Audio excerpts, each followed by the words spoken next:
Our world is full of amazing, whether it's people that we surround ourselves or the environment that sustains us.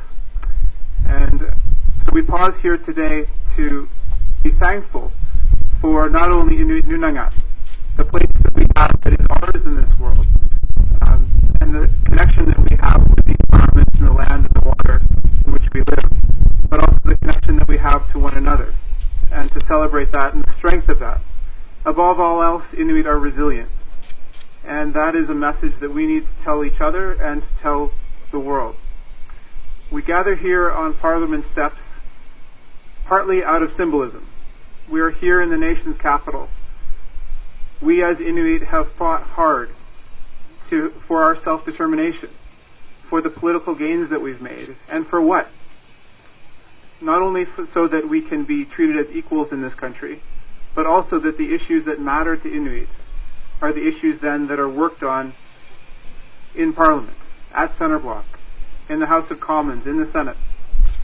That we are a part of the national discussion, that we enrich Canada, and that the issues that matter to us, such as social equity, such as suicide prevention, mental health, are things that are on the minds of politicians across this country.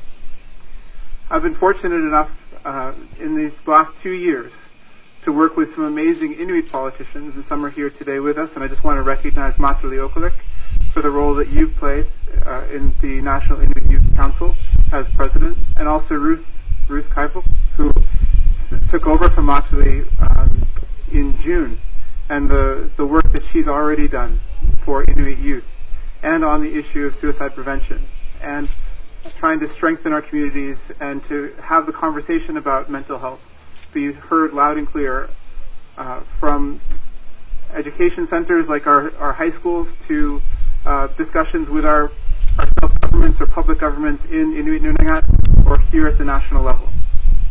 It's important to remember that we have an Inuit democracy, that we have, that we can change the world. We don't have to wait for the federal government or provinces and territories to tell us what is possible for us. And that is what we're doing here today, is we're charting our own path.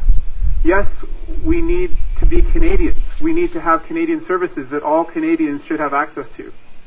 But we also have the ability and the resources now to work on the issues that matter to us in a way that we've never had before.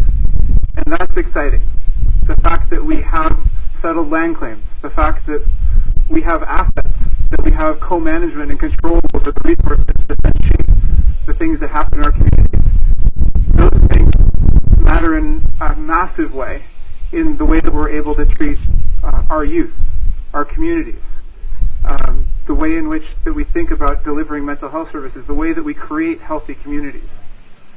So here in Ottawa, we can make a difference for Inuit Nunangat. Every single one of you who cares about Inuit, who cares about the future of Inuit Nunangat and the future of our society, has a role to play, and a very positive role to play. And it starts with how you feel about yourself and how you support your immediate peer group. When people are having hard times, being there for them. Or, in some cases, if you're going through a hard time, to let somebody know, to talk through it. Because talking about these issues, talking about mental health, talking about suicide, is a gateway to a better life. People are out there that want to help you. People want the ability to ensure that you know how great a person you are. It's just a matter of finding those people and talking to them and charting a path forward that is more positive. This issue is really difficult, and I think about all the events that will be happening over the weekend for World Suicide Prevention Day in Inuit Nunangat, and how they won't be sunny and 15 or 20 degrees. There might be snow on some of the rallies or marches, and it might be dark in a lot of places where we'll be holding our World Suicide Prevention Day activities.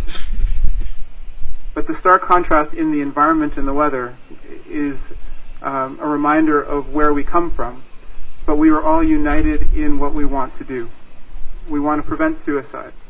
We want what is best for our communities and for our children and our youth and anyone who is struggling. We want a society where we don't have an elevated rate of suicide that is 11 times the national average. We want a society in which we know where we come from, we speak our language, and we know that we are in charge of our future. And that's what we at ITK are doing, and that's what I'm mandated to do, is to fight on behalf of Inuit for that reality. And with the passing of a national suicide prevention strategy last year and its ongoing implementation, we have a mandate from all 4 Inuit regions, from our board of directors, to push on this as a priority issue for Inuit in Canada.